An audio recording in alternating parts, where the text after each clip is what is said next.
Hey, what's going on, guys? Hope you are having a fantastic week. Today is Sunday Night Live. Good to have you guys with us. Ryan. You pushed the wrong button, didn't you? No. You didn't do the start. Man, we just went we just went live, man. We're going for it. I heard the oh no. You just started talking. It's all good. Oh, so you got me to smile immediately. But I was ready. Well, guys, hope you're having the wrong button. Hey, man, that's good. Got to keep it fresh, keep it live.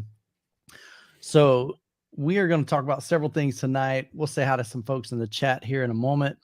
Ryan just got back from ISE. We'll talk about that tonight. Shocker, I'm exhausted.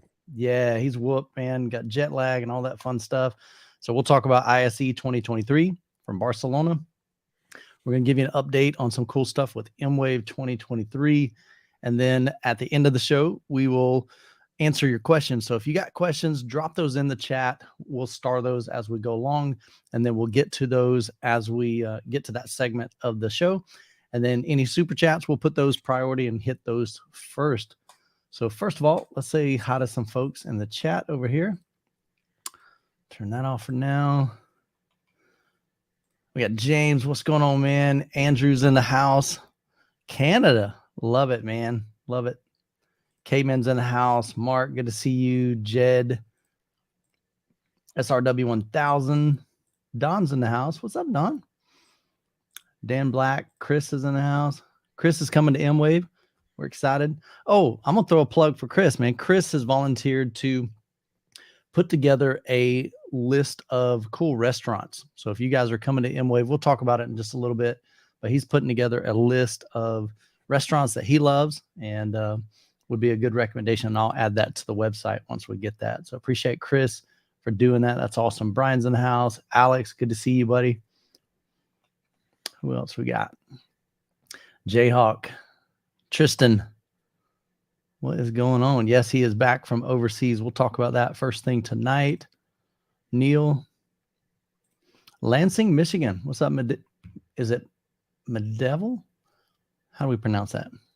I think it's Medevil. 1980. Good to see you. Gregory, what's going on, buddy? From the Netherlands, Poncho. What's up, buddy? Good to see you. Michael. Cool, man. Well, let's just go ahead and jump right into it. A lot more folks in the chat. Jason, good to see you from Kansas. So you got another Kansas guy. He's rocking it out, man. Mr. Winger. So. Got folks from Ohio. Nicholas, good to see you, man. Nice. All right, man. Well, let's just jump right into it. So first thing we're going to talk about tonight is ISE 2023 Barcelona. So there are a bunch of different trade shows here in the U.S. We've got Expono, we've got CEDIA, we've got CES. Well, there's a huge show. It puts them all the other ones to shame. Huge. And I've never been to CES, but they say CES is a monster. It's massive. But from people that are in the business, they say ISE is even like it's the show kind of thing. Yeah. So Ryan, tell us a little bit. Was this your first year at ISE? This was my first year at ISE. It was, the floor space was probably 3 times the size of CEDIA. Okay. So they had 7 enormous halls that were all filled with massive booths, like not small booths, like massive booths that guys were spending probably a week building, all like indoor construction effectively. And it was impressive. I mean, I think they had over 75,000 people come through, and CEDIA had 20, something like that.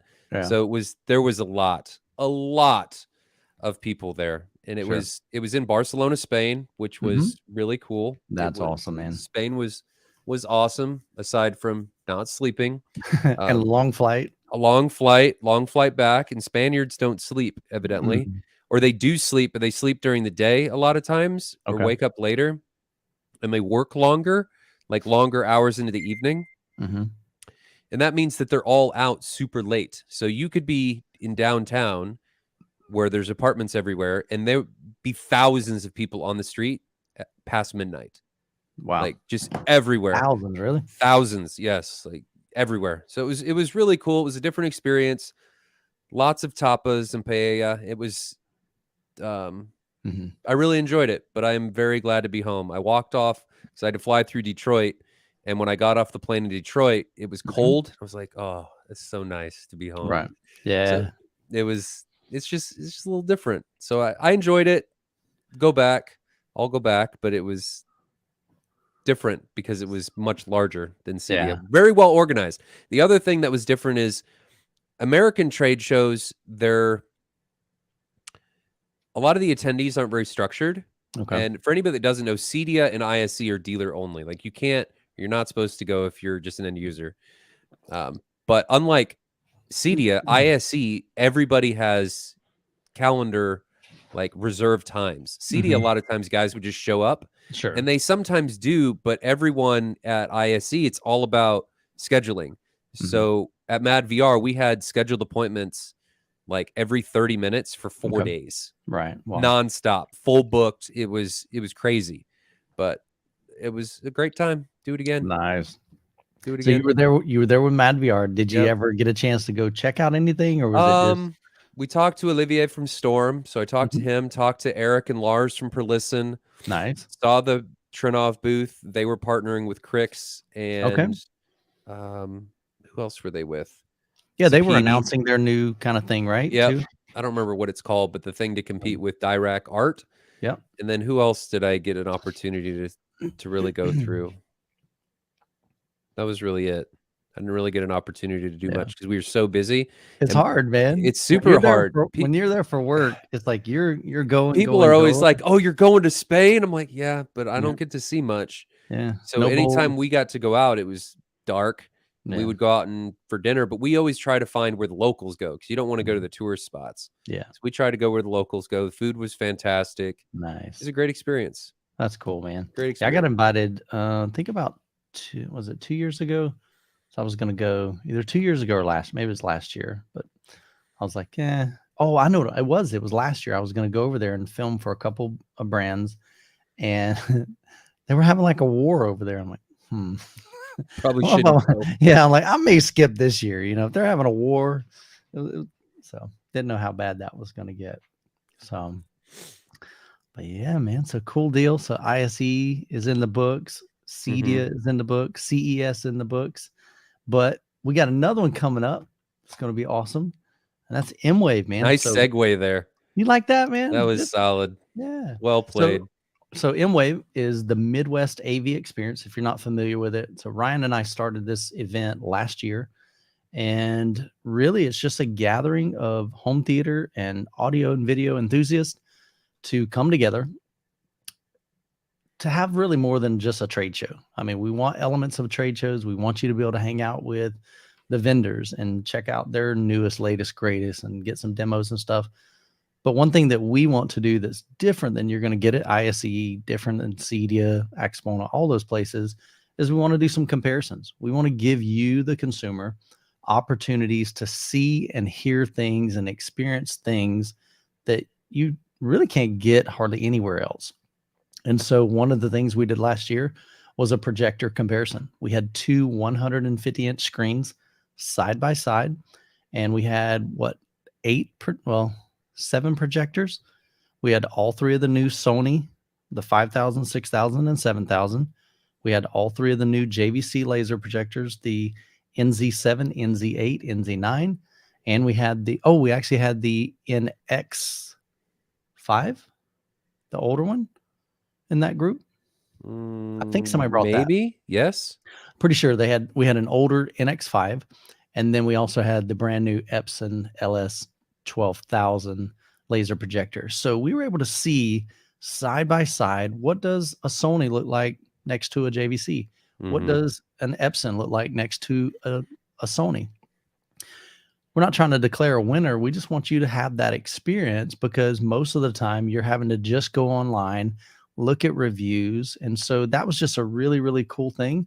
Another thing that I really enjoyed from that same setup is Chris Seymour with Seymour Screen Excellence and Seymour AV. They brought out 2 of their masking systems. They had a manual masking. No, both of them were masking manual, right? No, they had an automatic universal masking system that they were on demoing. one of them, right? So, but we were able to see, like, what does masking do? And in my brain, I always thought it's kind of nice to have masking because, you know, your gray bars are black. What I didn't realize is how much better your projector looks with masking than without masking. And we did, and again, this was side by side comparison. We would take one that would most people would consider the lower, or how would you say it, like a lesser quality image and projector on one screen, and a higher end projector, a much higher end projector on the other screen. But then we'd put masking on the lower end projector, and visually you would look and go, holy cow, I actually now like the one that is lower quality with the masking sometimes over the higher end projector. So that was just really eye-opening for me. And again, that was an experience that I'm not going to get anywhere else. And so we're doing more of that this year. So Ryan will be putting together another projector comparison. Ryan, we got a couple other comparisons and even a new comparison that we'll be doing for MWave 2023. Tell us about that. Which one? So we would be doing a tactile transducer. Tactile and subwoofers. Yeah, Ryan is sleep deprived, so I'm going to be helping him. Well, I didn't know we were doing more than one, so I didn't know which one you were talking about. Yeah. But tactile, so the idea is to take different transducers, or not transducers, but have a tactile transducer, something like a Boss open baffle, direct attached, and then I'd like to do Crosons and near field and put them all in one seat, and for people to be able to experience this and cycle through them, be able to turn things on and off, and allow people to make their own judgments on what they like, what they don't like for their own buying decisions. So I actually was able to bring Butt Kicker on as a vendor. They're ready to do something with us for MWave, so they're ready to go. So the tactile's taken care of. Cool. I've got to get some stuff figured out with Croson, but I've got a contact for that, so we can make that work.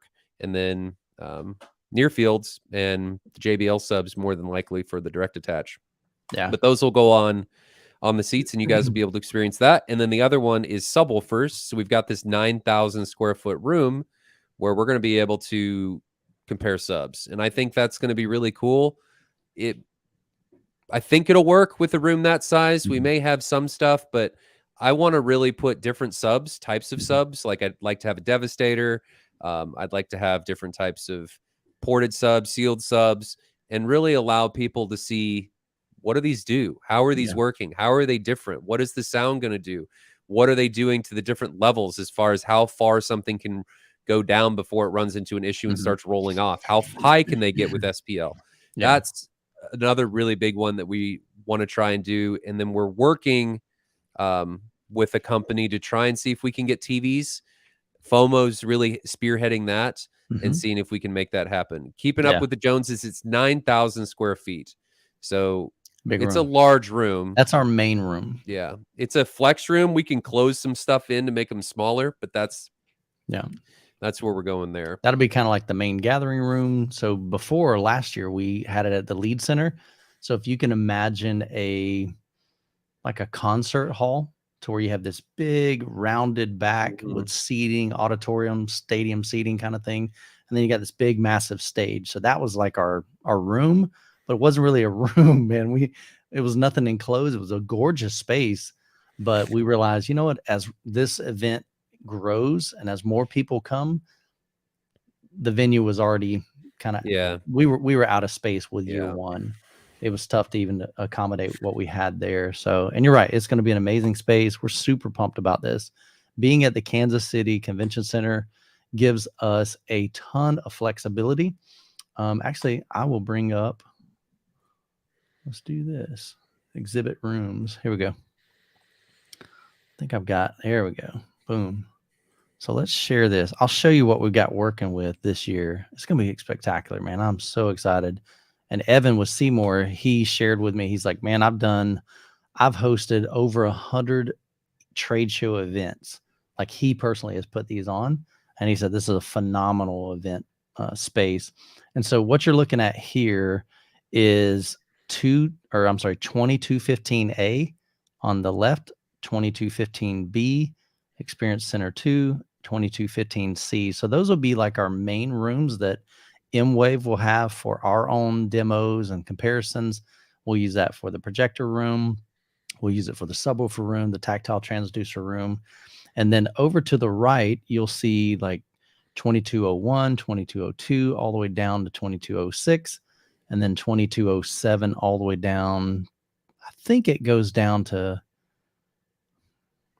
I don't remember if the 2212 or 2213 is included in that, because some of these aren't drawn to scale based on what they showed on their website. Some of them are actually bigger than that. So I kind of think one or two of those are available, but those will be where our vendors are going to be. And so brands have the opportunity to have their own room if they need a room. Like not every brand is going to need a room, but let's say for instance, per listen, they could have a whole per listen demo room, or Seymour, they could set up a demo room and partner with, they're looking at bringing in a couple vendors and kind of coming in together to kind of build out a room.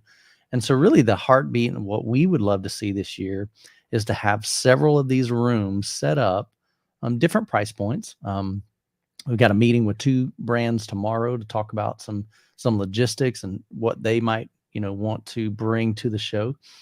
And my desire is to have different like Dolby Atmos full systems, man. I mean, my vision, I would love to see JTR have a full system. They used to do that at Axpona, but they're not going to Axpona. And so I'd love to have Jeff on board with this. Got some talks with him and he seems interested. So we're just going to find out some details there and if he's willing to partner and be a part of it. So we're excited about that. We've got, actually, I'm going to pop over here. Oh, I'm sorry. Let me finish this. So over on the far right, that'll be like your standard expo hall. So that'll be kind of like your smaller booths. I think they're 10 by 15 booths that vendors can set up. And, maybe it's a company, I don't know, let's say, for example, is it GSG? Not GSG. What am I thinking? GLS. Stereo Integrity? Well, I'm thinking like, say, a banana plug cable kind of thing, or speaker cable. They don't need a whole designated room because these rooms are massive. Are they 1,400 square feet? 1,400 square feet. So these are big rooms. And so not everybody's going to need a big room. So we want to provide some smaller spaces for vendors that don't need an actual demo room. So we're so pumped about this. It's right in downtown Kansas City. I think it's like 15, maybe 20 minutes from the airport. So it's closer than last year. Of course, you've got all kinds of food opportunities there. We've got hotels right there. So it's just going to make it really convenient. And like I said, it's going to give us an opportunity to grow this. And if we outgrow this space, there's plenty other spots in the convention center that we could rent out in future years. So we're just pumped about this. So if you guys are interested in joining us, the dates for it are July 14th through the 16th. Ryan and I we were actually on a call earlier today, finalizing the VIP option. So our date for going live with tickets are going to be February the 13th. So that's on a Monday. And so that'll give me time to create everything on the website, get all that updated, get all the graphics and the promotion. I'll do some announcements through my Youthman newsletter, as well as the MWave newsletter, and also on YouTube itself. And so, but if you're interested, we'd love to have you join us this year, and you can find all the details at midwestavexperience.com. Just to give you an idea, a handful of vendors that we've talked to already that are good to go on board. Let's see that up. I think you got, yeah, cool. So we got JVC, GSG. So I'm excited. GSG is bringing the big bad boys. So they've got some large subwoofers that they'll be bringing. Same thing, Stereo Integrity. Kaleidoscape will be there. Excited for that. Per listen, row 1 seating. We got Valencia seating, Seymour. So some great brands. We're excited about that. We haven't talked as far, like I've got a meeting tomorrow, me and Ryan with JVC, to talk about what they want to do in their room. Just going to be a fun event. So hope you guys can come out. I'm continually reaching out to brands saying, hey, look, we'd love to have you. We still got 5 months to get brands on board with this. And so we're just excited, man. It's going to be a fun time. So if you can make it, put it on your calendar. It's going to be awesome. It's worth it. and we'd love to have you out. We're going to reduce the price of the general admission tickets to $75. And the biggest reason we're not doing food at the location, that was just another logistic that's going to make it hard. It's easy to do when you got a small group, but as this event continues to grow, we can probably have food. It'll probably just be vendor right driven. Yeah. But I mean, it's not like we're going to be like handling the logistics and ordering food. I mean, like that was fun last year. Ryan's like, "Did you order food?" No, did you order food? It's like, I've been doing this. I've been setting this. And it was not fun managing all that. That was a huge pain in the butt. I'd rather reduce the price and let you get, just have food on your own. So man, it's going to be a blast. We had so much fun. Just some really valuable experiences, like I said, that you can't get anywhere else. And the contacts and the connections that you make during this event, that's really paramount to me. Like I want you genuinely to meet some people. Most of the people there were introverts, and I challenged them. I said, look, I'm an introvert too. I know you don't think I am because I'm on YouTube. I'm in front of a camera. I'm talking to hundreds of thousands of people. But the reality is I'm an introvert. But we all have one common thing that brings us together, and that's our love for movies and music and audio and video.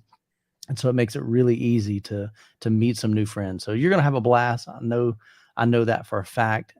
We've got feedback from a lot of people that came last year, and they just gave us some great information, and you can see some of those kind of testimonials on the website. So we'd love to have you out. That's going to be super, super dope. So that's all that we got on that. So if you got questions, I know we've been starring some, we'll start hitting those right away. And if you got questions as we continue talking, feel free to drop those in the chat and we will get to those soon as possible, man. Look here, Claude, amazing event. It was great meeting all the people that have the same passion. It's priceless. And absolutely, man, Claude's going to be back with us, I believe, again this year. So we're excited about that. So man, here we go. Greetings from the other half of the world. Good to see you, man. 5 levels in the house. Appreciate that. All right. Cool. All right. Let me go back here. Let's start grabbing some questions and comments. All right. Youth Man, that $1 million home theater was wild. So Timothy is referring to a $1 million Star Wars themed home theater that I posted here on the channel just a couple days ago. So Atlanta Home Theater hired me to go out and film, and they sponsored the video to make it happen. But I flew out to Louisiana, met the coolest guy. Charlie is just such a great dude, and his wife, and met his son. And my desire with every home theater not only is to show the cool gear that they've got and what they've done, but I want to try to capture their story. Like, how did they get into it? What did they learn? What kind of value can we provide to you guys that might be considering doing some kind of home theater in your space? Now, granted, very few people will have a $1 million 25 by 35 foot by 16 foot home theater with 13 theater seats and a 260-inch diagonal screen, 20 feet wide across, all Wisdom audio. I mean, this thing was crazy insane. It was the wildest home theater I've ever experienced in my life, both visually as well as audibly. Super, super well done. So definitely go check out that video. It's an hour-long video. If you don't have time for the hour-long video, I've got a shorter one. It's like 1 minute and 30 that'll at least give you the highlights, and maybe you'll watch that and go, dang, I got to see the rest of this. It's cool. But that was a super, super fun one. By far the biggest home theater I've ever experienced. So go check that out.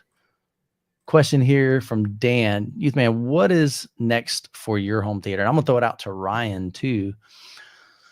So one thing I would love to do in my home theater, I'm never like, I guess I don't ever really plan and go, man, I really want to get to this, or I want to do this. I've always tried to encourage you guys, enjoy the journey. So wherever you're at in the journey, enjoy what you have, because we can get wrapped up in this cycle where we're always looking for the next thing, And that's good. But sometimes you're just chasing a tail of a dog that you'll never catch. So sometimes you just got to sit back and go, you know what? I'm not doing any upgrades. I'm just going to enjoy what I have. And that's kind of where I'm at right now. We've got a couple things that I'm really excited about. We've got Mad VR that I'll be making some content on in the theater room. That thing is phenomenal. Eventually, I would love to finish out my room with JTR. So probably the only two things I can even think of, and then maybe some new remote control.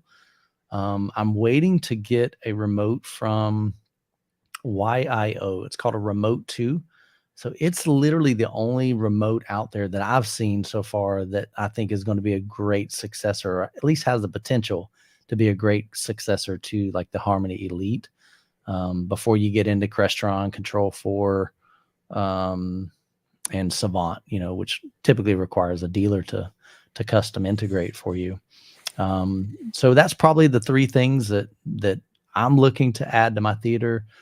I don't need anything. I don't long for anything, but I'm always, going, okay, what if I did this, So Ryan, what about you?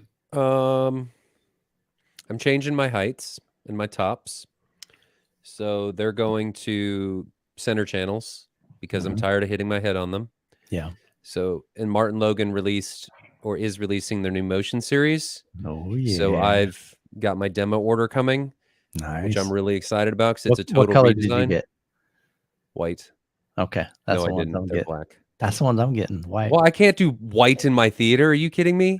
I can in my living room. Well, you can in your living room. White. Yeah. I think it's gonna look cool. Yeah, I'm excited. I'm super stoked about them. I mean, I think they're going to be really, really cool. Yeah. Yeah. So that's the replacement to the XTI series, correct? Or is that a different series? That part, it's a replacement to the entire motion series, not just XTI. It's the whole thing. Gotcha. The whole thing. So that's super exciting. Yeah. Yeah, I was really pleased with the 60 XTI series that I reviewed. That thing, they sound phenomenal. They look gorgeous. So I think really excited about it. So that's gonna change. Always doing stuff with subs.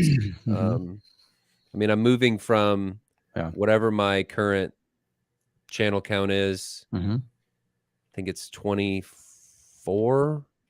I'm going to 31. That's bonkers, man. So that's crazy. It's because I'm moving my current tops to front and rear heights and voice of God. So I'm adding a bunch of channels, and it just made sense, I guess. Yeah. Nice, man. So let me know in the chat what you're wanting to upgrade to. We're always upgrading to something. Appreciate the question, Dan. These questions. I'm hitting them, man. All right. So Mr. Winger, for home theater speaker leveling at 75 dB using an SPL meter, where do you recommend the subwoofer be at in comparison to the other speakers? Great question. I literally just posted a video today on that very subject. It's a clip from one of our previous podcasts. So the short version, we talked about this, is everybody's a little different. A lot of guys are 6 dB hotter than 75 dB. Some of them are 10. Ryan's like 42. It's on. I think I'm like 15 or 20. Yeah, we add to that number every time we say that for Ryan. And somebody mentioned it earlier. Jonathan has family obligations tonight, so he's not joining us. But that's like a running joke with me and Jonathan. We just keep adding that number, so you're up to 42 now. dB hot, which would be bonkers. It is really hot. Nobody would do that. It doesn't sound muddy or anything. I just like a lot of bass. It's just how I've always liked it, and it's exciting. I'll be honest with you. And but yours isn't overly done, and that's the weird thing. It's like, it sounds very different than when you were here last, though, because it's much better tuned. My frequency response is stupid flat. I mean, nice. And I also went from an LR12 to an LR48 for my crossover, so it's much different. Okay, and it's a much better experience. Yeah. So we'll get a chance to experience that. Nice. Medieval 1980 says, any opinions on the Polk Legend L600S versus Polk Reserve R700s? I've seen a lot of conflicting information, which you will if you watch any kind of reviews People are going to have varied opinion on how speakers sound and how they perform, apart from measurements, if they're just talking subjectively. I'm trying to decide between the two for my front towers in my medium-sized living room. So you're going Legend versus Reserve. So definitely two different categories there. The Legend is their higher end series. I reviewed the Reserve R700s, and honestly, I really enjoyed that system. That was a very, very, very nice setup. I've got a review on it. You can take a look at that. I don't know if I've ever heard the is the L600, that's their flagship, right? Or no idea. Yeah, see, I'm not No as idea. familiar. Polk L. Let me just look real quick. I don't know anything about Polk. I mean, I've heard a bunch of Polks, but I don't know how their like naming structure or schema is set up. So I can't. Pretty sure that was their. But I'm gonna look it up. No, okay, so I'm not. That's not the one that I'm thinking of. Well, I'm gonna let you look it up because I'm booking rooms for. Yeah, honestly, I'd kind of be guessing, and I never like to give advice on something that I haven't heard myself. And it's also hard when you're trying to compare two things. Even if I reviewed the 700s and then several months later I reviewed the L600s, that's two different time points, man. It's really hard to get an accurate. Our brains just really can't remember that. I know there are people that claim that they can. I don't see that happening very accurately. So honestly, I wish I had a better advice. My advice to everybody is try your best to go hear them in person to know what you like, what makes that speaker sound, better, and is the price difference, justified, So I wish I had a better answer for you, but unfortunately, I just don't have an experience of, especially a direct side-by-side comparison on those two. Dan Jones says, so I have a BenQ 1080 projector that I've never had good sound. Most projectors don't have good sound. I don't think that's what he's saying, but that's the way I read it. So what would be a good used receiver to get me going? Okay. No, I think that may be what he's talking about. Maybe he doesn't have Dan, I'm sorry for laughing. It's just how Michael delivered that was I gotta no have hesitation. Some fun. I gotta have some fun. No hesitation. All right, so he'd like to stay under $200. Okay. So here's my advice on anytime that you have a really low budget, I would 100% recommend going used because you're going to get a lot more bang for your buck. As far as what models are available for $200, check like Facebook Marketplace, maybe Craigslist, sometimes eBay. You can get some decent deals. And that's really going to depend on, what your needs are. Are you just wanting it to power 2 speakers? Well, that's easy. You could definitely get a 2-channel receiver, especially an older model. I run a Harman Kardon 34, I think it's a 3490. He could do it if he's got active speakers, like studio monitors or something. True. You could do that. Yeah, that's true. I don't really recommend doing that. I still think you're going to have a better experience using a receiver. I think it's your best bet is to save and get something like a used Epson 5040. But I don't think that's his question, though. He's saying he's wanting a receiver for better sound. He's got a projector. Oh.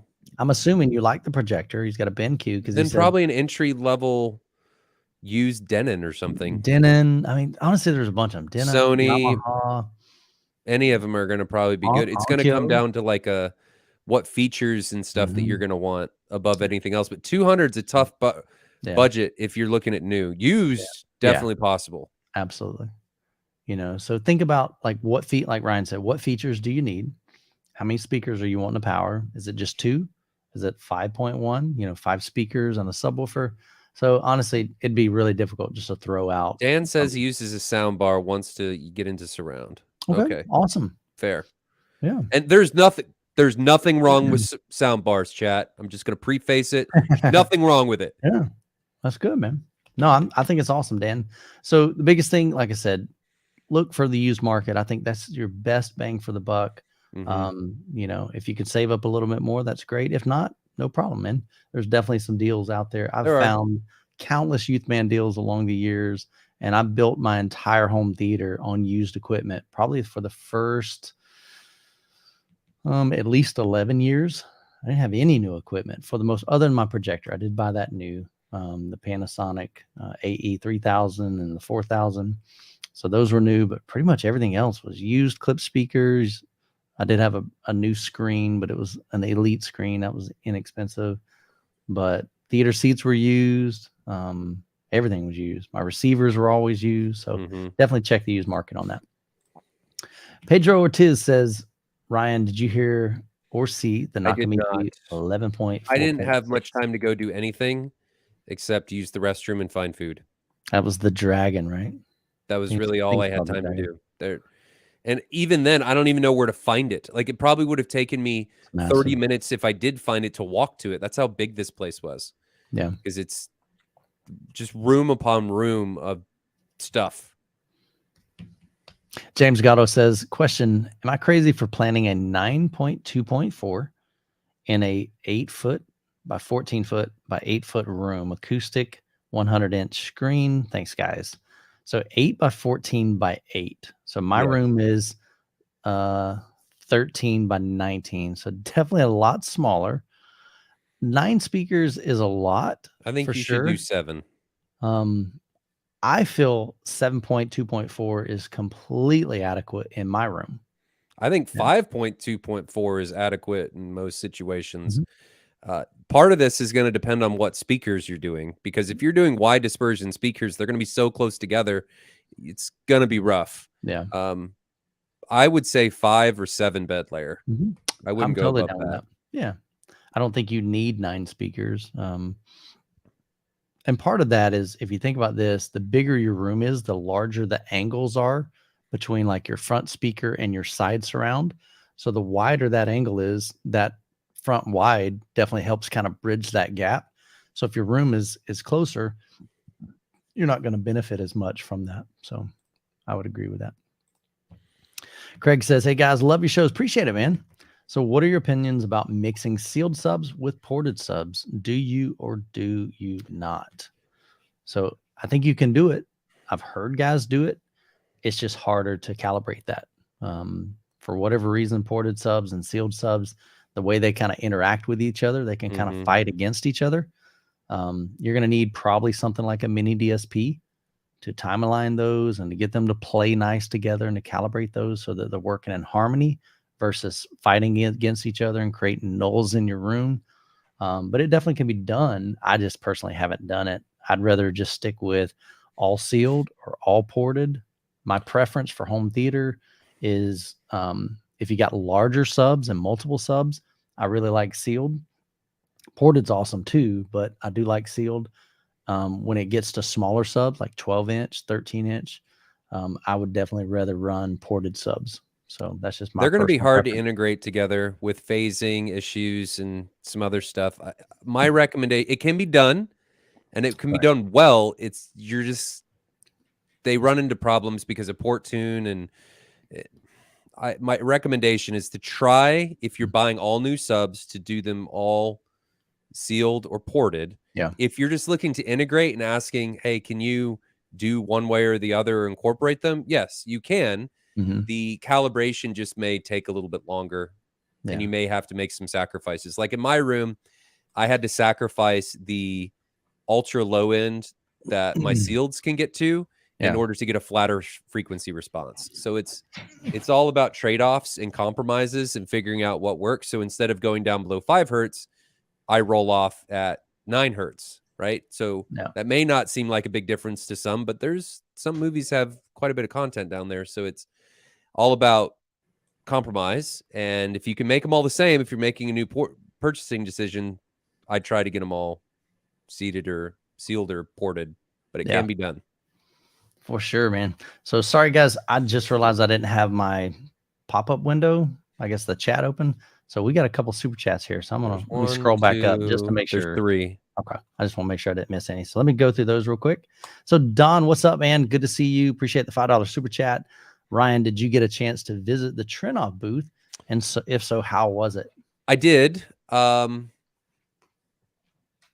don't know that I want to talk about that here. That bad? No, I'll talk about it. I'll talk about it. So this is just me being transparent.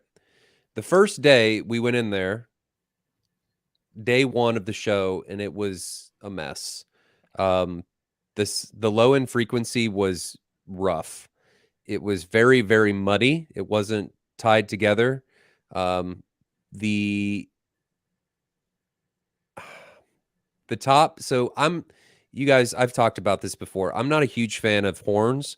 I'm not a huge fan of wide dispersion speakers. I understand why they went that direction because it's a large theater. And they were using cricks, right? It was cricks. Okay. There was some anchoring problems in that. What I'm describing with this is that the imaging was almost too big for the screen. So I wasn't a huge fan of that. And there was a lot of distortion where there would be, especially in the high frequencies, where things were being overdriven or the amps were having trouble. I don't know, but there was distortion that you could hear. So then I guess I'm probably one of the more picky, I guess, I would describe when I go listen to stuff. So take that for what it is. The next days after day one, they fixed the low frequency. But one of the problems they ran into, or that I could tell, was there was no ultra low frequency. So there was really nothing under, it seemed like 30 hertz, because the Crick subs that they used have very shallow cabinets and they're ported. Right. So I think they're closer to like a movie theater sub, and they just didn't, they had good amount of output up high, but they didn't have anything down low. So how I'm going to describe it is it felt very dry in that you got the chest impact, but you didn't get the juice or the stuff that filled in the cracks down really low. That just wasn't there. So there were things like in John Wick and really everything else where you felt the shotgun blast, but you didn't there was no pant leg wiggle or anything like that. And you couldn't hear it either. So that was lacking. And the distortion I felt like was still there. But I'm very picky. A lot of people seem to love it. Right. I'm just very picky when it comes to that stuff. Yeah. Video was also a little red. I think that was a calibration issue. So yeah. So one thing, just in their defense and literally everybody's defense, it's tough to do shows. Think about this: they're getting there sometimes a day or two early to set up a room, and especially if they've got a dedicated room that they built. Like when I went to CEDIA, there were several brands that actually built a room. So they design it, sometimes in another country. They ship it to the venue, and then they spend a couple days building it. And then they got to get all the equipment set up. And Ryan was even a part of that Trenton booth last year or earlier this year. Well, technically, I guess it was last year. And that's tough to do. It really, really is. And so trade shows, I always feel bad for them, even when they do it in a hotel room. It's not ideal situation sometimes, but you do the best that you can with what you've got and the time that you have allotted. So, but it's really hard. Yeah, for sure. But cool, man. I'm glad you got to experience it. At least had some fun time while you were there. I got to listen to like one clip while we were doing calibrations and stuff. So I can't say that it was fun time. Yeah, true. But it was all right. Malario says, appreciate the super chat. So why aren't there AB servo amps for home theater? Interesting. I think they're hard to make. Yeah. So we're talking like separate amplifiers, or are you talking about like for just subwoofers? Because the only servo ones that I know is Rhythmic, Velodyne back in the day, and they're trying to kind of make a comeback. Maybe they had a booth close to Trinov. They were there. Yeah. So they're trying to kind of get back into the scene. We haven't seen Velodyne in like literally 15 years. They just kind of fell off the planet. But I think they've got new ownership now, and they're trying to revamp, the series. I think I just saw Giles. He made a review of one of their 18s, like the DD18. So I think that's a new version. DD18 back in the day was like, holy cow, dude. Like that was the standard back 20 years ago when I first got into home theater. And, like I said, we just haven't seen them. So I don't know. I don't know why more companies don't use servo. I know the amps back then, the Velodyne amps, I mean, especially because I was buying them used, that was the biggest issue, is the amps would start failing on you. But I guess you can get that with any old amplifier. So I don't know. I'm definitely not an engineer, so I don't know what it would take to make a servo, especially a good servo. I saw another one. What's weird is there we go, I found it. When we star them, it changes the color, so it doesn't stand out anymore. Smooth One, appreciate the $10 super chat. I want to scroll down. Did you have a question? Just want to make sure. If not, that's super cool. I don't see one. Okay, man. I appreciate the love. All right. Let's go back to Smooth One. I like that name. All right. Let's scroll back up here. All right. Craig says, hey, guys, love your shows. Appreciate it. What are your opinions about? We did that one. We did that one. Forgot to unstart. Slacking. Tiki Time says, fiber optic HDMI cable carries sound and video. Really, all HDMI cables not all, but most of them, especially the new ones, they're going to carry audio and video. So why don't high-end speakers have fiber optic connections instead of the dated braided copper speaker cable? Active cables do. Active speakers do. So active speakers. Oh, because are you using Toslink? You're using they use Ethernet. XLR. They use Ethernet a lot of times for active. Okay. If you're using like Dante or something like that. So that exists. The reason they use speaker cable is because they have to transmit power, and you need enough copper to be able to make that happen. And the stuff that's in a fiber cable, like an HDMI cable, it's too small. It won't do it. But you can definitely do it if the speaker's active and has its own amp and DSP. That's already being done. So to answer your statement at the end where it says, I hear Toslink isn't as good as HDMI, what you're referring to there is there's bandwidth limitations on Toslink. So Toslink, which is sometimes we refer to it as a fiber optic cable, that cable will, correct me if I'm wrong, it's either 5.1 or 7.1. I think it's 5.1. It won't pass Dolby Atmos, so it's limited in the amount of data that it can transfer down that path, down that pipeline.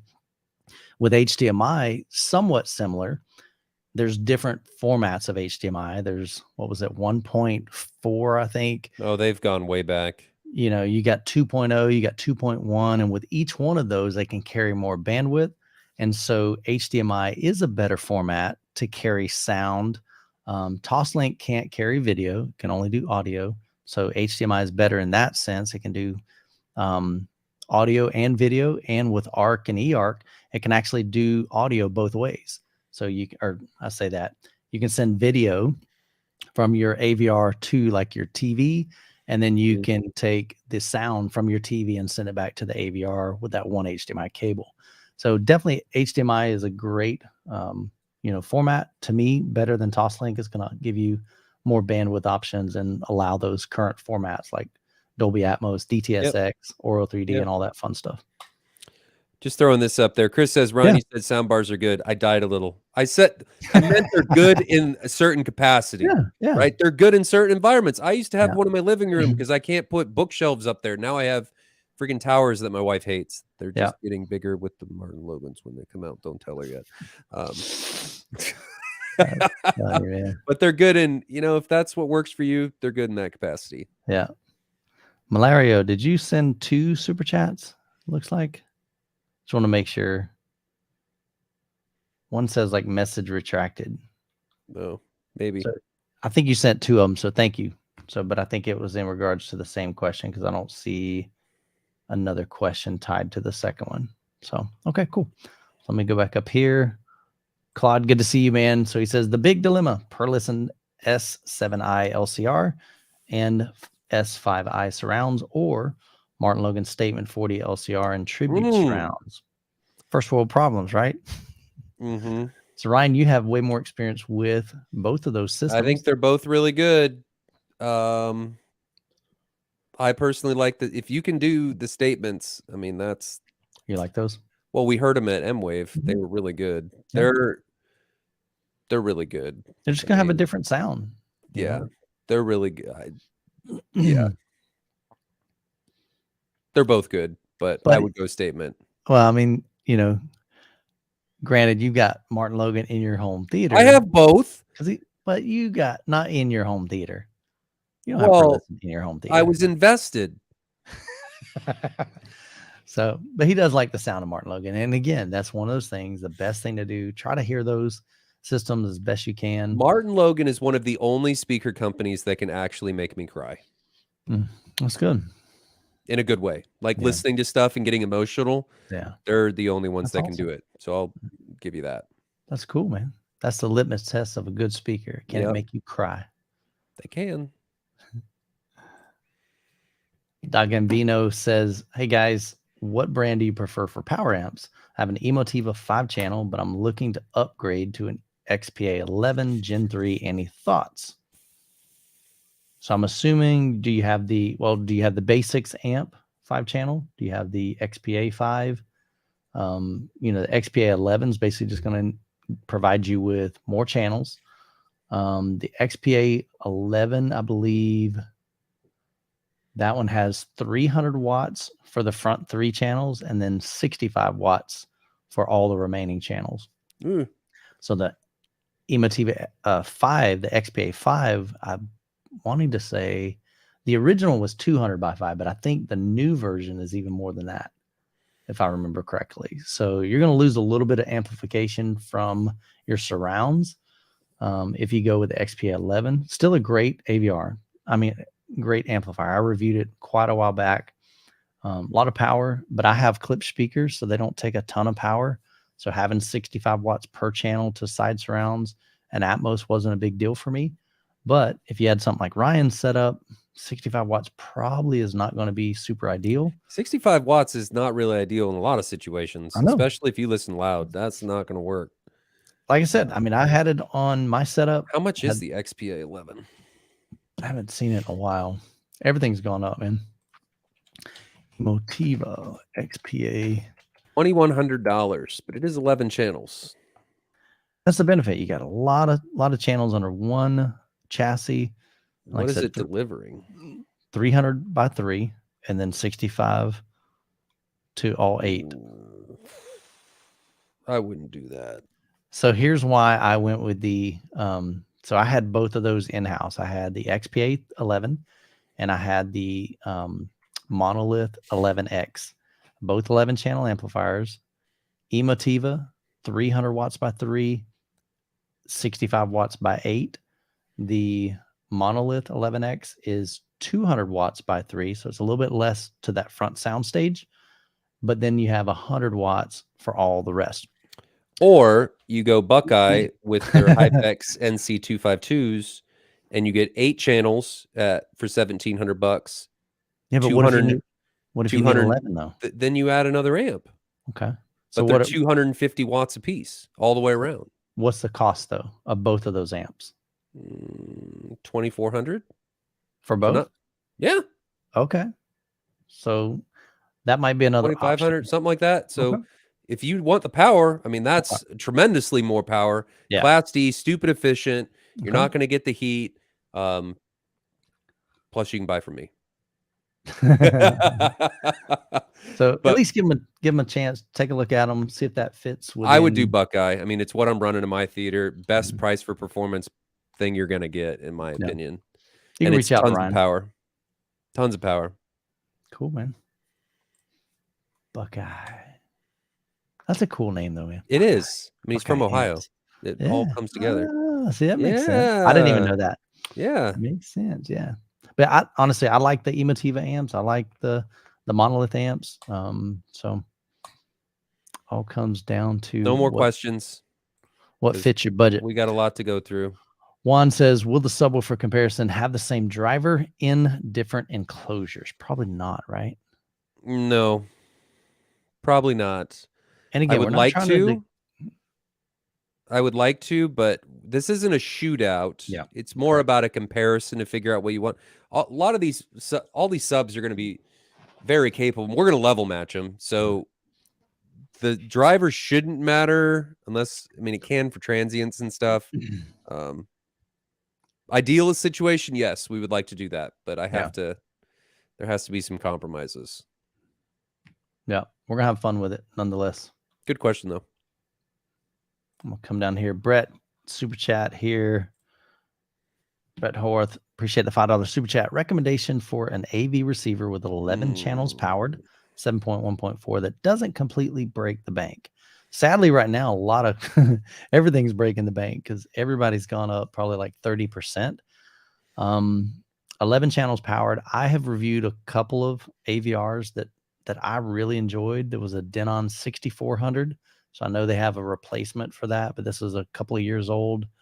Marantz has the SR8012. That was the older model. It's been replaced with the SR8050. What'd I say? Oh, it's the Cinema series now. Well, but I'm saying I'm just saying what I've reviewed. Oh. Again, I hate recommending stuff I just haven't had any experience with. But well, all the Denons are going to be pretty similar. Yeah. Marantz is all going to be similar. Let me look what I've got. I don't know who else has 11 channels is going to be like your, what is it, the 6800H? Has that even come out yet? I know the 6700 is. That's probably going to be your most cost-effective route to go. 6700H is going to run you. This will load. Man, their website's slow. So $3,300. So again, it depends on like what does break the bank. Everybody's budget is different. The hard part is when you start getting to 11 channels of powered amplification, you're getting on up there in price. There's no doubt. So I don't know if there's too many. Emotiva did come out with a budget-friendly AVR. I don't remember how many channels it's got, but I would not do it. Yeah, we talked about that. The thing to me with Denon Marantz, they're solid. They work, and that's the thing. Every one that I've ever had, I still have the AV7706 processor. It just works. I turn the thing on, boom. I've never had any hiccups, none whatsoever. So that's one benefit that I like with Denon and Marantz. Well, and the other worry you've got to think about is as you start adding more channels that need to be driven, you're going to lower the amount of amplification per channel. So that's where things like the Denon A1H, which is not cheap, and the 8500 HA, which it replaced, are big benefits for, because they bring more amplification and power for more channels driven. So just things to consider. One good thing with Denon and Marantz, they both claim 70% of their power rating with which I think is accurate.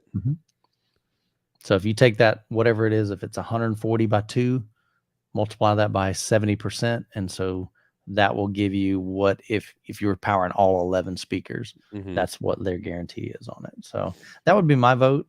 Check out the 6700H. That's probably going to be your most bang for the buck.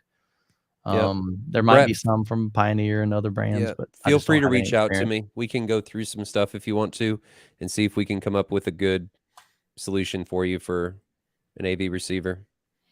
We'll get you going there, because you're getting into a territory where your options become much, much more limited. Yeah, because you got the higher channel count. Good question, man. Bevan says, do you think a set of speakers could ever make you cry just from listening to them? Well, I answered that question from someone who cried from listening to a set of B&W 801 D4. So Ryan said earlier in the show that Martin Logan's the only speaker that has ever made him cry. I don't know if I've ever cried, but I've definitely felt emotion 100%. No, I've cried. I don't think I've cried yet. So I need to listen to more music though to make me cry. Yep, it's definitely possible. Get in touch with my speak from experience. Kirk says, hello, any updates on the RP2 review? So I am way behind on a lot of stuff right now. Trying to plan for MWave. I've been traveling. But yeah, I have the whole Klipsch RP, the Reference Premiere version 2 series. So I'm going to be doing a lot of different videos on that. So hopefully even this week, I'll get some of those videos put out on the channel. So stay tuned. Wish I could give you an exact time. Josh says, I'm starting a 13 by 23 foot home theater build and want to go DIY with the speakers. I want to reduce throwaway seats as much as possible. Are line array speakers the answer? Line array DIY? That I'm not familiar with. I don't know. Is there a reason why you want to reduce throwaway seats? I mean, do you really feel you're going to use all your seats all the time? This is what the question that I always ask people, because when you start trying to make every seat a good seat, you're making compromises. And it's really, really difficult. And you are, regardless of what you're going to do, going to make compromises. I would really focus on what you think the 95% is going to be. And it's probably going to be 1 or 2 seats. So anybody that sits in those other seats, I guarantee you, Josh, isn't going to know the difference. They're not going to care. They're going to be like, this is an amazing experience anyway. I can feel the bass in my chest. They're not going to care about listening outside of the ideal, zone for flattest frequency response, so on and so forth. So my recommendation there is I wouldn't go down that path, but to each their own. Line arrays line sources are going to be your best bet. But you're still going to need large dispersion. Dispersion is going to be the focus there. Like the JBL CBT 70J1s are phenomenal in that regard. If you really want to spend money, Wisdom is going to be one that's designed for this purpose. But he's saying DIY though, so that means he wants to build them. I don't know what you're going to be able to do in that. Yeah, I don't know anybody's. Well, I take that back. There's complexity in those speakers and time alignment and all of that from that many drivers is just going to be a pain in the butt to be able to make that work. Might be a challenge, that's for sure. I don't know many people that have. Godspeed if you can make it work. Yeah, definitely let us know if you make it happen. So Tony, appreciate you being in the chat. He says, Youthman needs the ability to make a cry rating on all future speaker reviews. I love it, man. That's fun. All right, let's see. Uncheck that one. Alex says, is it normal to experience overall lower volume when adding acoustic panels absorbers? You're not having the high frequency reflections bounce back to you. So what's probably happening is you're experiencing less distortion. You're not perceiving it as loudly. So one thing to remind you of, if you add acoustic panels, make sure you do your calibration again. Yes. Because that's going to change. So that may be part of what you're hearing. So, but yeah, makes sense. Scott Lee, can someone compare the AVM 90 to the Trinnov? I don't have either one of them. So totally different price points there. Yeah. Trinnov's what? 16,000 to 32,000. Yeah.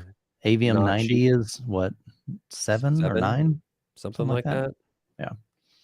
So Trinov's going to do more, give you a lot more flexibility, but you're going to pay a lot more for it. Yep. Josh says building. Why did that one come up? Yeah, that came up twice. Ryan says, always like that. Starts off. Well, what I want to know is if anyone thinks a new Denon A1H is worth its price. Yeah, worth its price is always subjective. 15.4 receiver, or would be better to wait for another year to buy next year AVR? I think if you're trying to get everything in one box, it's one of the only options. Storm has one too. Storms is just expensive. I think 15.4, it's 19 channels. I mean, that's insane. So if you need that in one box, it's an awesome option. Yeah. I've also got one in stock. No.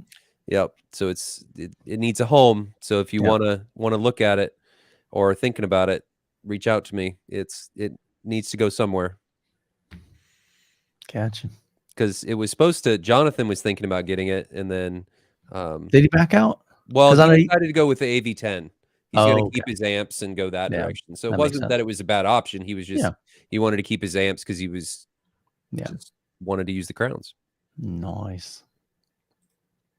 Smooth One says, "Hey Ryan, a Youthman, going from 120 at Stewart Phantom HALR Haler to a 150 Cinescope with an NZ7. Ooh.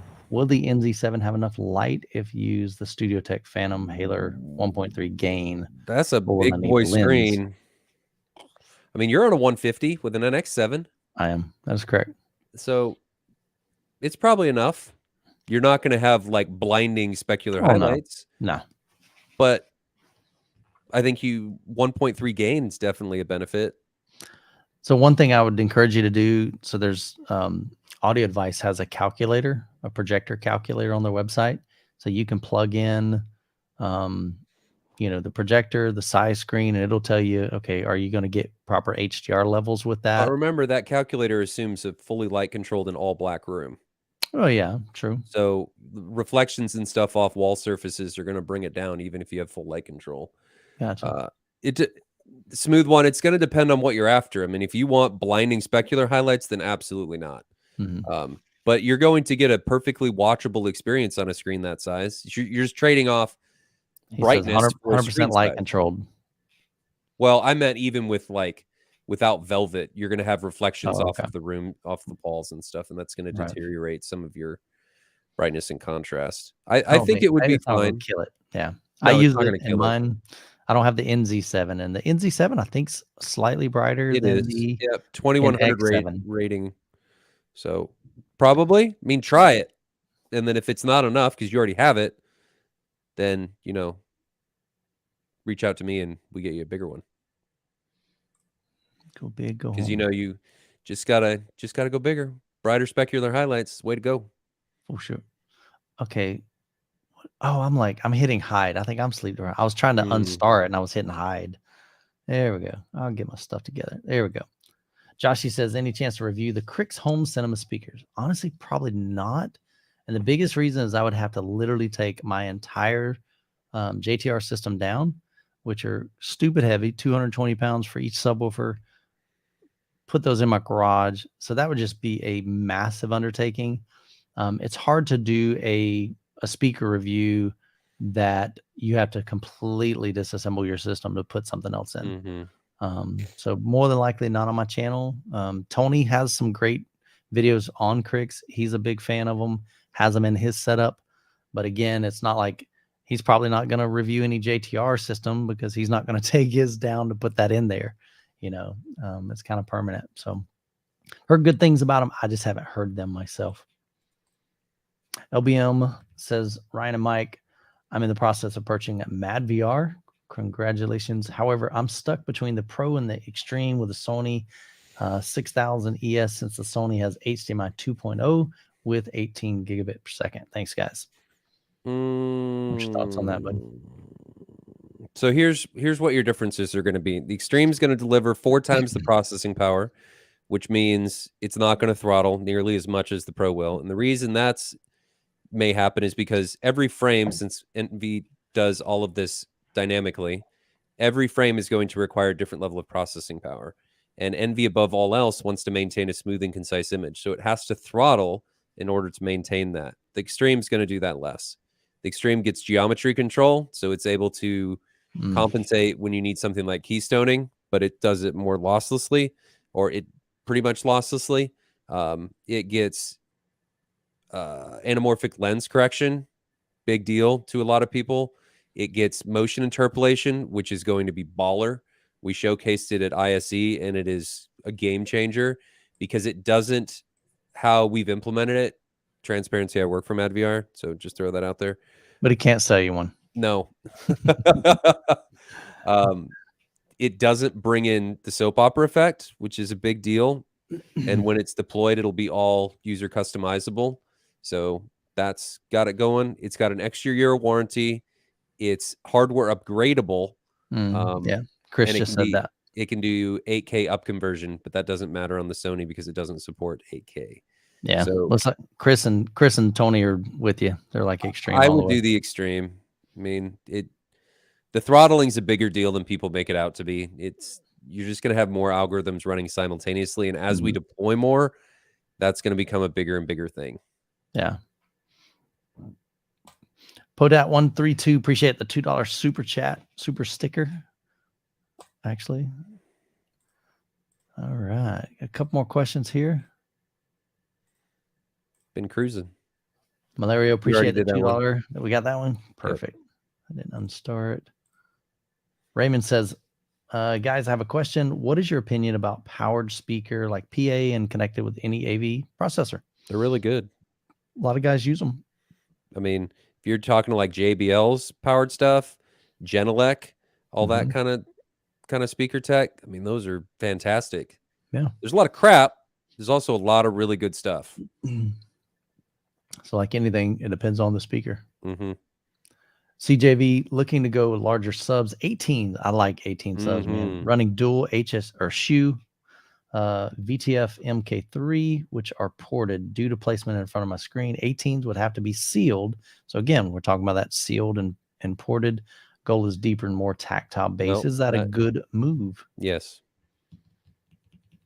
You're so again, you can mix them. It's just going to take more calibration. You could probably move those shoes to, I would move them to near fields is what I would do, because then it doesn't matter. You could leave them as ported. You're not going to have the low dig like you would for sealed even in near field. So you may get a better experience that way. Thank you, Tom. But you are going to, you can still utilize them. So I think you're making the right choice in going sealed for sure. You're going to be able to get deeper, and going to 18s over what I'm assuming is a 15, you're going to get more output even at the higher frequencies, and it's just going to be a better experience. Yeah. I think. Potap, my apologies. I did not see that it was, I guess with a super sticker, maybe you can't put a comment with it. So his was down here. Dare I send money? Favorite colors. So as you can see, I like blue. It's kind of hard to tell what color that is, but I even have a Youth Man sign that my kids bought me. I wish I could turn my camera up there to show you, but so I love blue. That's like, I'm wearing blue shirts. I like gray. Gray is also another favorite color of mine. Most of the stuff I've got is both of those, blue and gray. What about you, Ryan? I like red and Imagine green. that. You're always angry. Yep. Like the Hulk. Red and green. Cool question, man. I'm a very angry person. No, you're not. Sometimes. When you got the right speakers, you cry. I do. I'm emotional. Big wussy. Big all right, don't go there, man. Get me demonetized. Rich I meant it in a purely scientific sense, okay? Okay. All right, good deal. So Rich says, Ryan Dabrowski, why didn't their turnover room correction sort out the issue? Because it's hard. I mean, shows, you don't have a lot of time. You got a million different people touching things, and I don't blame them for it. It's really difficult to do, especially with rooms of that size that are that complex. I mean, things are going to go wrong. I mean, we had stuff go wrong at our booth. It's just, there's just people there. Yeah. And Ivan, I got a resting beef face, okay? Just deal with it. Yeah, I saw that. I was going to put that other. Yeah. It's just, it happens. My daughter perfectly emulates it. It's all good. That's too funny, man. Evan's in the house. Look here, man. Seymour AV. What's up, brother? Hat tip from Iowa. Great conversation tonight. So Evan and Chris are going to be at MWave. We shared about that early on in the night. So Evan, that system that I just got back from was absolutely killer.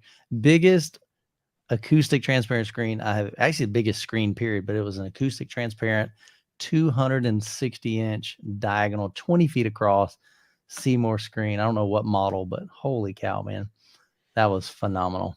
So talking about go big or go home. And man, Evan, we got the big in his home. Evan, we got to chat about projector demos, and I want to chat to you guys about blind speaker and subwoofer demos too, if we can use a AT screen to be able to utilize for that. And then we could project like super cool images onto it when we're doing the comparison. That'd be cool. Yeah. So we got to chat. We got stuff to chat about. Yeah, he said it's really something to see. 100%, man. Yeah, it was awesome. You guys are killing it, man. I love Seymour. Appreciate what y'all bring to the table in the home theater space. Been rocking my Seymour for 7 years, I think. So still going strong. He said give him a call. He was planning on as much. Very cool, man. These guys, Seymour has just been a tremendous they're awesome. They've been a great partner for MWave. Mainly Evan over Chris. I mean, Evan's the real show here. That's funny, man. I do blame Evan over Chris, though, for walking that screen into my living room and having my wife look at me like she was going to kill me. Maybe she did that because I didn't tell her that I was getting a new screen. It's probably why. Yeah. Tony says we need a 20.1-inch widescreen for MWave. Maybe. Chris, I talked to Ross from Absolute Ultimate. We're gonna see if we can get maybe a Griffin or something at MWave. Cool. Yeah, I reached out to Nigel, so I hadn't heard back from him. So that'd be cool. I think it would be. Nice. Be super cool. That'd be a fun thing, man. Most of you guys haven't had a chance to see it. I mean, Griffin makes more sense than an Eclipse because the Griffin's much smaller. Roughly like 80,000 versus 450. Yeah. Well, it's the size of like a Sony GTZ 380, so it makes more sense. Yeah, the other one needs like a cooler, its own AC unit. Oh, check that. Are you serious? So check this out. This is cool, guys. Look at this. So let me go back here. Evan says, someone that saw my Star Wars video has already ordered bigger, like much bigger. Hit me up, man. Let's do that tour. That would be fun, man. There you go, man. So pushing limits. Evan, just curious, what is the biggest Seymour? Is there a limit to the size screen that you can make? I'm curious. Because I think what Stewart's is 80 feet. Oh, wow.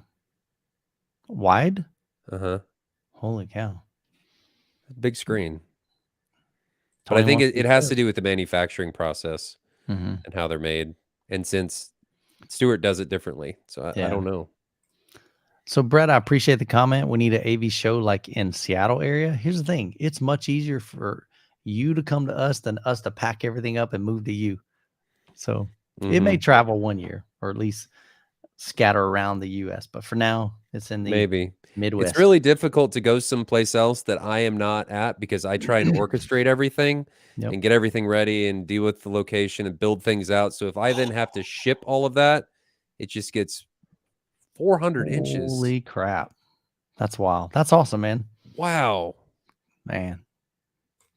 That's perfect, man. Larger than 400 inches. All right. So my next home, let's go big. I don't think I need that big.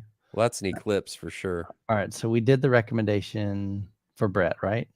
Just want to make sure. This one? Yeah. Yes. For sure. Okay. All right, last three questions of the night. Ryan, can you talk more? This is Home Theater Nerd. Ryan, can you talk more about your Buckeye amps? Which amps did you get? Which modules and channel count? How have they been for you so far? Any likes or dislikes that you can share? So I got the Purify 7040s. I got 3 of those. And then I got 3 of the 8-channel 502s. And they've been great. I had to redo my rack in order to get them to fit. Yeah.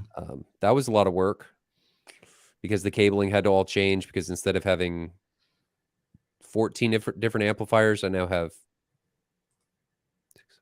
8 because I have 2 for subs and like near field and kickers and stuff like that. So I didn't totally get rid of stuff, but they've been fantastic. The noise floor is much better than when I was using my Pro amps.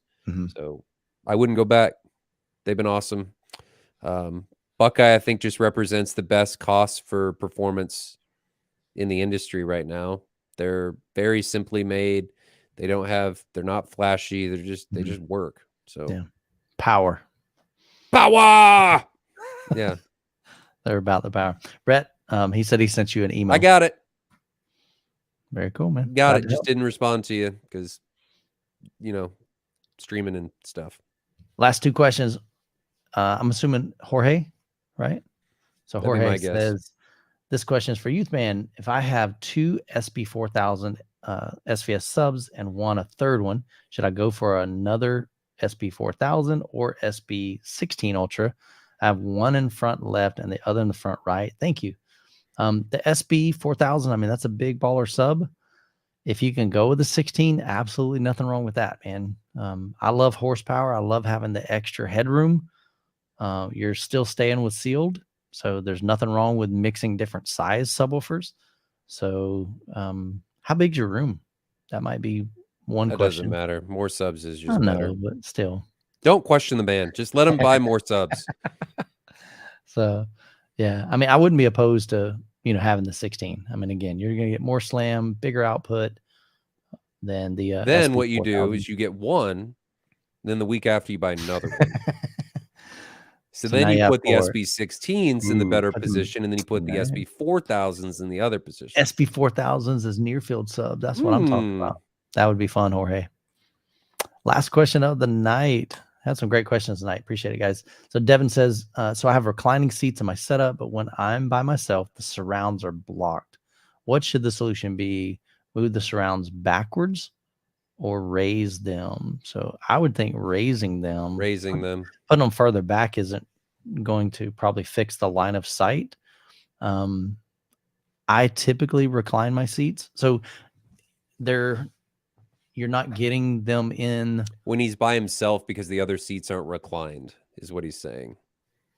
Is he sitting in the back then? No. The other seats aren't. Like the ones next to him? Maybe. Okay. Because the surrounds in a 5-channel are actually next to you. They're not behind you. They could be slightly behind you, but they're next to you. So my suggestion is just raise them up a little bit. Just Try make not sure to go they're too pointing. high. Make sure they're pointing towards the main listening position instead of just raising them up and having them be flat. I reckon that, but maybe you have speakers that you can't do that. Raise them up would be what I would suggest. Very cool, man. Well, good stuff tonight, man. So we are excited, like I said, about MWave. So we're going to have some information coming in the very near future. So we'd love to have you guys come out and hang out with us. You can check out all the details. Midwest AV Experience. It's going to be July the 14th through the 16th for those of you that popped in later on in the stream.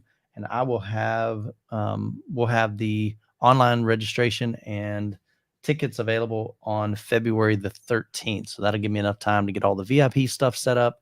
We're going to change that up just a little bit. And we're going to have some fun, guys. So it's going to be an awesome event. So we'd love to have you come out.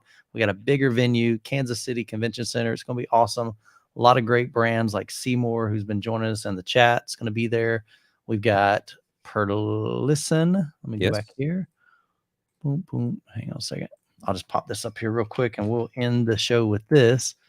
West brands. So this is all on the website. Let's put this up here. Share. Boom, boom, boom. Here we go.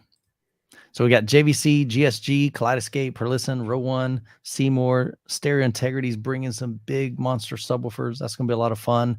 GSG as well. They've got some great DIY solutions. Valencia is going to be there. And we are in the talks of, we actually have a meeting tomorrow with another brand that's probably going to be there. And then we're just going to continue to work with brands and encourage them to be out and come join us. So it's going to be a great event. If you can make it, it's going to be literally unlike any other event out there. And so we're super excited to be in year 2 for MWave 2023, February 13th. Michael trying to beat the Valentine's spending period. I love it. That's hilarious, man. Mike, you're awesome, man. Good to see you. So Evan's looking forward to the show. It's going to be a blast, guys. So come out, hang out. We're going to have a good time. Ryan, you need to go home, get some, or you're home. But I am home. Where do you think I'm at? You need to get some rest, man. He is sleep deprived. I got to go eat dinner. I'm hungry. Well, eat, love on your family, tell them to go to bed, and then you go to bed and get some rest, man. So yeah, probably not. Well, cool, guys. Next week, I'll just throw this out. We actually will have a special guest on the show, Kyle from Life of Bliss. You're on your own with Kyle because I'll be in Colorado. Okay, perfect. So Kyle's going to be here hanging out with me and Jonathan. So we'll have a good time with him. And he's actually going to be our MC for MWave. And so we're excited to have him very excited there this year. So that'll kind of free me up to do some content creation and meeting with the different brands and all that. So it's going to be. Did Evan change his picture? Because the first one he was in a suit and now he's in a vest. I don't know. Evan, he's getting relaxed over here. Yeah. He's taking his jacket off. He's next the tie is going to be off. Hey, no, this ain't that kind of show. Okay, that's a different channel. Well, guys, hope y'all have an incredible week. I've got lots of content coming your way, so make sure you be on the lookout for that. And we'll see you again next Sunday night. Have a great week. Good. See you guys later. Have a good one.